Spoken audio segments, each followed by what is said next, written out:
Good morning and welcome to this week's edition of Midweek Manna. I want to talk to you about a story that is found in 3 of the 4 Gospels.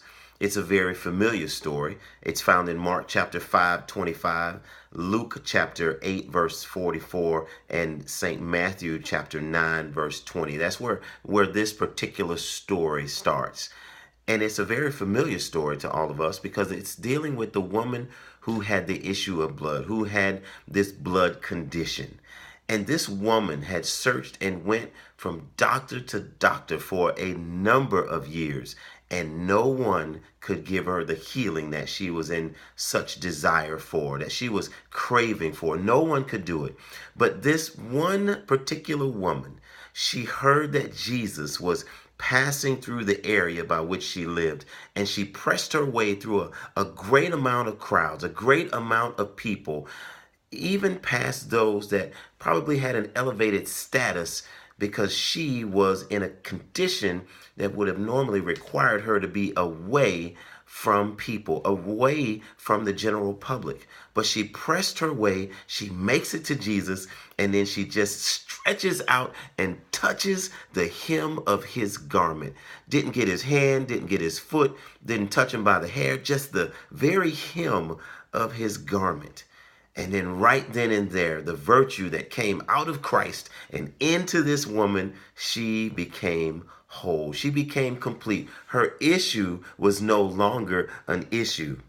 And while that is a wonderful thing, that's a beautiful story, that the issue no longer being an issue, I thought about this thing and I said, wow, it's not simply the issue or the fact that she pressed her way to get to Christ. It's the power that was beyond the issue that made it so amazing. That power is none other than Jesus Christ. Saints, when we put our trust in Christ and we focus on Christ, when we give it all to him, when he has complete control of our lives, our destiny, our thoughts, our actions, he's our all in all when we wake up in the morning. He's our all in all when we're going through the situations throughout the day. And he's our all in all when we lay down at night. The power is beyond the issue, and the issue starts to unfold. It starts to unravel. But I want to have that spirit also, that if he doesn't do away with the issue, that he will give me the ability to bear through it, like those 3 Hebrew boys, Shadrach, Meshach, and Abednego, in the fiery furnace. When they were thrown in that furnace, they refused to give in to whatever the orders that the king decided that he was going to give them. And they said, "O king, live forever, but we cannot bow down. We cannot eat your food. We cannot partake in your worship that is going to go against our God, the very fabric of our existence." That's power beyond the issue. And they said, furthermore, even if you throw us into that fiery furnace and our God doesn't deliver us, we know he can. The power beyond the issue is the one who took nothing and made everything.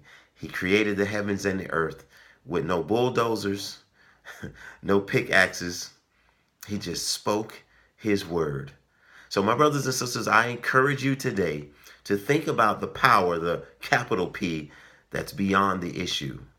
And know that that power that is behind you, that is pushing you, is greater than the problem before you. Today's Midweek Manna. Be encouraged.